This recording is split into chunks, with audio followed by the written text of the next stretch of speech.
Your attitude determines your altitude, are words often spoken by 93-year-old Phil Mogler. This is a motto that has proven to have brought him much success as he faced the challenges he encountered in his life. Travel with me back in time and meet a man with integrity and a love for hard work and honesty. Born at home, delivered by a midwife, Philip Dietrich Mogler entered the world on October 13, 1921.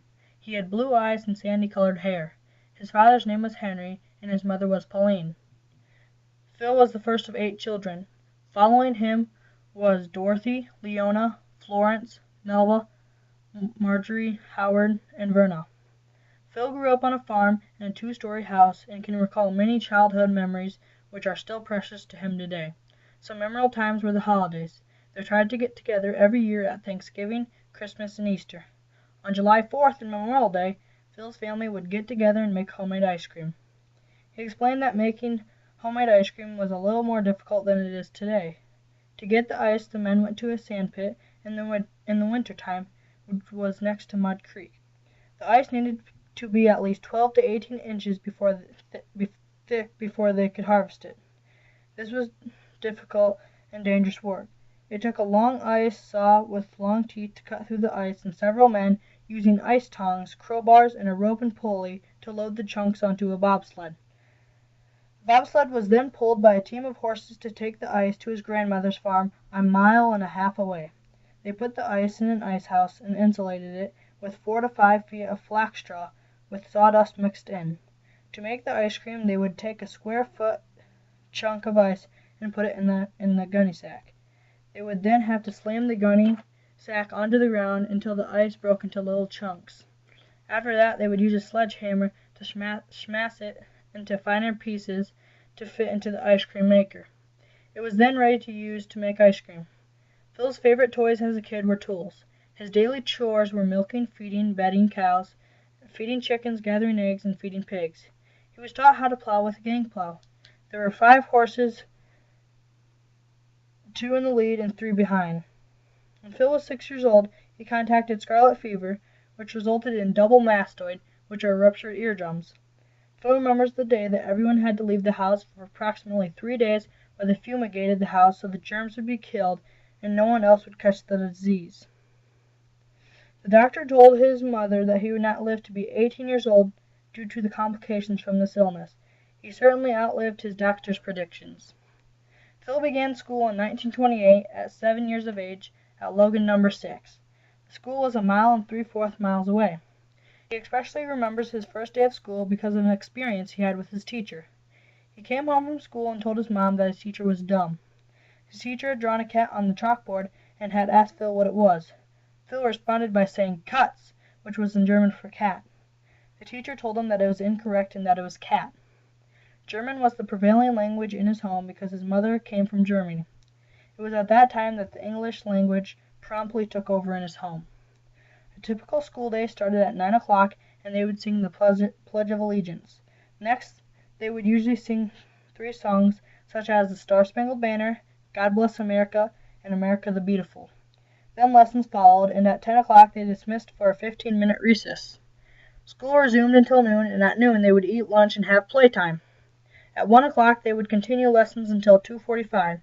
They had another break for 15 minutes, and then they would go back to class until school was dismissed at 4 o'clock. On the last day of school, the kids would usually sing, "No more pencils, no more books, and no more teachers' crabby looks."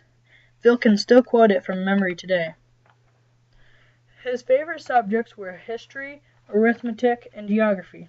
His favorite teacher was Miss Irene Olson because she had a unique personality and never raised her voice. For lunch, Phil would usually take a peanut butter, egg, or syrup sandwich carried in a syrup bucket. The syrup bucket had holes punched in the top so the food wouldn't spoil. In the fall and part of the winter, he would get an apple or a carrot. Phil usually walked to school, but on occasion, in the wintertime, when the weather was bad, they would take a bobsled pulled by horses. They would often pick up neighbor children along the way.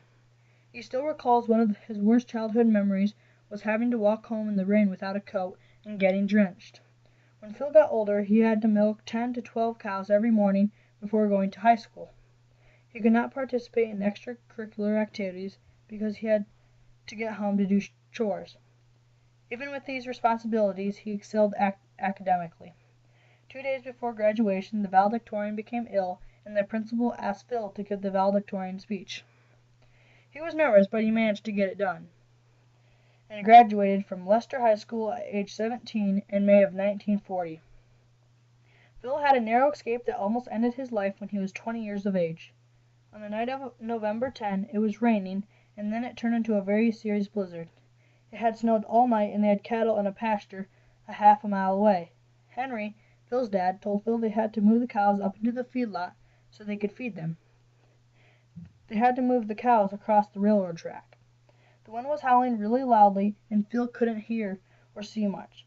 Henry went across the tracks and opened the gate. Just as he opened the gate, Phil looked to the north and saw the train line. He stopped suddenly, approximately 3 feet from the tracks. Phil dropped to his knees and froze from fright. The train roared past and killed 6 cattle, and Phil was as close to death as he had ever been. After graduation in 1940, Phil received a notice from the draft board for an Army physical exam. World War II had started, and boys his age were drafted into the Army. Since he had double mastoid, he was discharged and sent home to help his dad produce food for the soldiers. His dad told him that food wins wars. He helped his dad farm while also repairing Model T and Model A cars on the side for extra income. During this time, John Dewald, manager of the REA, asked him to help design and build the first electrical chicken brooders. They successfully came up with a design and sold them for $50 apiece. He built them all at home in his dad's garage. He continued to help his dad until age 21 and gave all his money to his parents that he earned except the last paycheck. Around 1944, Phil's grandmother's farm came up for sale, and Phil's dad told him he could farm the land if he would go into farming. But Phil's heart and desires were not in farming, so he told his dad he was not interested in the farm. Phil's father told him he would not give him a dime if he did not farm. This was the best thing my dad could have ever told me, Phil states. It motivated him to work hard and excel. About this time, an electrician had asked Phil to help wire a barn with him, and Phil helped him do this job. When Phil returned home, his mother asked him how it went, and he told her it was easy. His mother encouraged him to do electrical work, but Phil lacked the confidence and knowledge to do it. He was aware that there were 3 good textbooks available for $15 in Chicago. The books explained how to become an electrician and the laws to obey. Phil's mother told him to buy them, but he had only $5. Pauline offered to loan him $10 to purchase the books, but asked that he pay her back because she needed the money to make ends meet. After reading the book 3 times each, Phil began his electrical career. Since electricity had just come into Lyon County a few years earlier, the need for good electricians were in demand. Phil believed in doing the job right, so his honest and reliable reputation grew and his business took off. He needed to purchase a place to store all his equipment, so he went to the bank to get a loan for $500 to purchase the Haas Implement building. The banker told Phil his dad would need to sign the loan. Phil was quick to inform the banker that his dad would not do this for him. The banker had confidence in Phil and signed the loan for him. His electrical business soon turned into heating and plumbing and refrigeration. He built a spec home in Leicester and put all the latest heating, plumbing, and electrical appliances at that time. He used the house to advertise his work and for people to learn new ideas on designing kitchens at home. At age 29, Phil moved out of his parents' home and into this new home he had built with his 2 single sisters, Melva and Marge. At age 30, Phil married Lydia Fite. He had gone to school with her and attended the same congregation he did for church services. When he was asked why he waited so long to get married, Phil said that as a child he remembers the day that his dad brought home a letter in the mail. He told his mother they had lost the farm. He remembers the tears that flowed from his mother's eyes. That left a deep enough impression on him. He knew he never wanted to buy anything unless he had the money to afford it, or at least not be in debt for a very long time. Phil and Lydia had 4 girls named Janice, Joyce, Gerald, and June. Since the house they were living in only had 2 bedrooms, they sold their home and moved into another home in Leicester for a short time. On February 6, 1956, they moved into their new home a half-mile west of Leicester, and he lived there for 50 years. Jaylee, in their 5th, was born while they were living in this home. She was born with a mental handicap. It was in this home that the saddest day of his life occurred. He lost his wife from cancer after 39.5 years of married life together. After 19 lonely months, Phil married Donna Hartzler, originally from Rittman, Ohio, in 1992. The wedding was at Livonia, Michigan, where Donna had been employed for the past 26 years. Phil eventually sold out of his electrical, heating, and plumbing businesses to his past employees as new opportunities opened up for him. There was a need for a more convenient way to unload silos, so Phil began to sell top silo unloaders as well as silos themselves. He then moved into selling bottom unloading silos. When he installed one for a farmer in Madison, the man said to Phil, "You have only done half the job." He explained to Phil that now Phil needed to figure out a way to get the silage from the silo unloader down to the feed bunk. As they drove from Madison, South Dakota, Phil had his employee drive while he started to design the first bunk feeder. Little did he realize that this was going to be a great idea which had a merit. As it turned out, he got a patent on the design and sold over $2 million worth of cattle feeders. These were manufactured by Suninga Industry at George, Iowa. A memorable experience happened at this time in his life as he recalls he was asked to give 4 Russian people a tour of feed handling system layouts. The agricultural economy was depressed in Russia, and they were wanting to send people to the U.S. to tour some farms. The State Department got Phil's name, and he was asked to pick up these Russians at the Sioux City airport. He said this was a big deal because at that time, on May 1st, Gary Powers was flying over Russia in a U-2 spy plane that had been shot down. The State Department did not want the media to give any publicity of their presence. However, the media caught them at a site in Lyon, Iowa. Phil was given strict orders that if any of these people got sick or had an accident, he was calling an 800 number that they had given him immediately. There was a ban at that time to not take foreigners within 20 miles of a military base. Since there was a military base at Sioux Falls, Phil was forbidden to go any farther than Lester. Phil took them to a restaurant for their noon meal where they ordered steak. The Russians said the Americans had it backwards because we should eat our big meal at noon and a light meal at supper so we can sleep better. For their evening meal, they ate cheese and crackers and drank a can of beer. Phil took the restaurant tour around the area to view various feedlot layouts. Due to efficient use of feed handling systems, farmers were able to feed more cattle.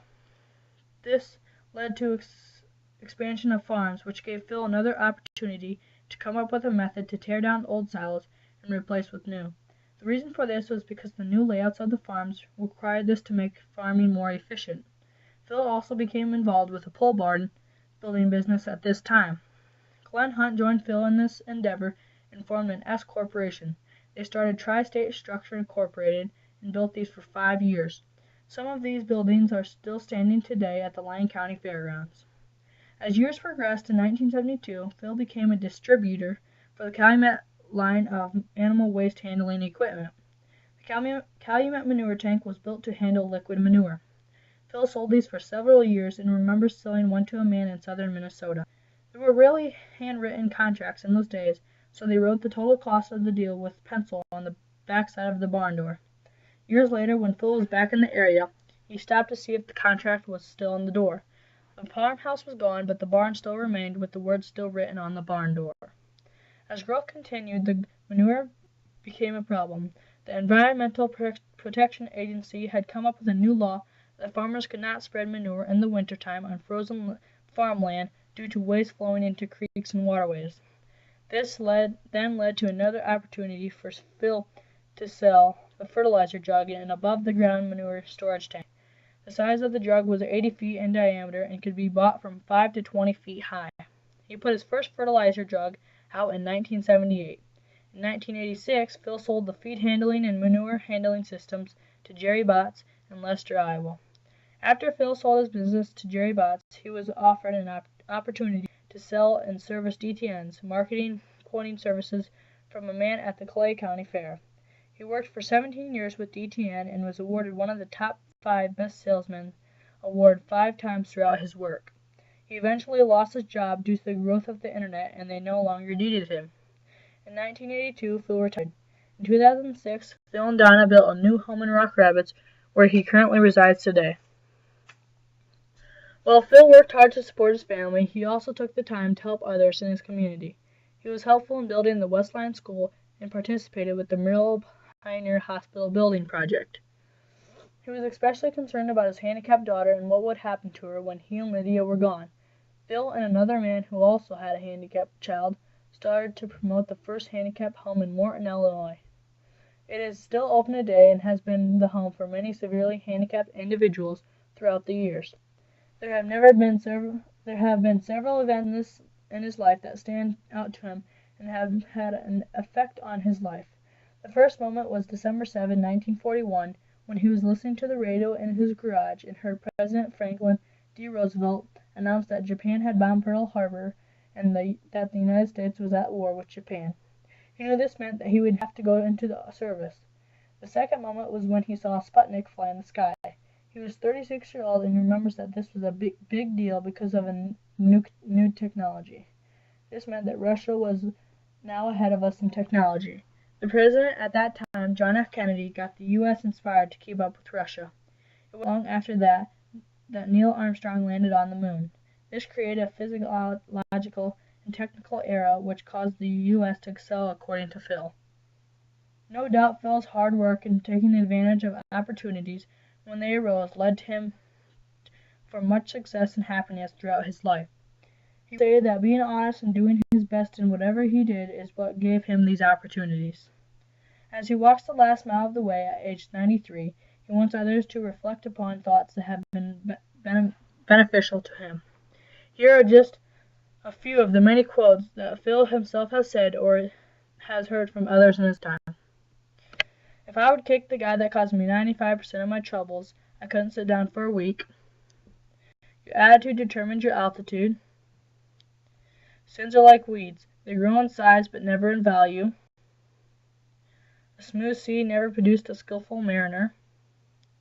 Character doing the right thing when nobody is looking. Performance plus patience minus panic equals prosperity. Freedom is not the right to do as you please, but the liberty to do as you ought. A man is what he thinks about all day long. Money will buy you a bed but not sleep, books but not brains, food but not appetite,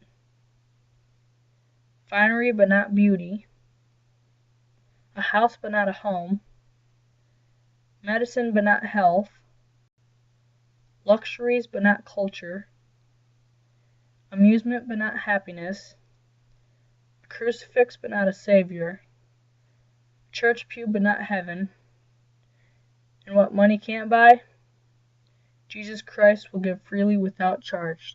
Thank you.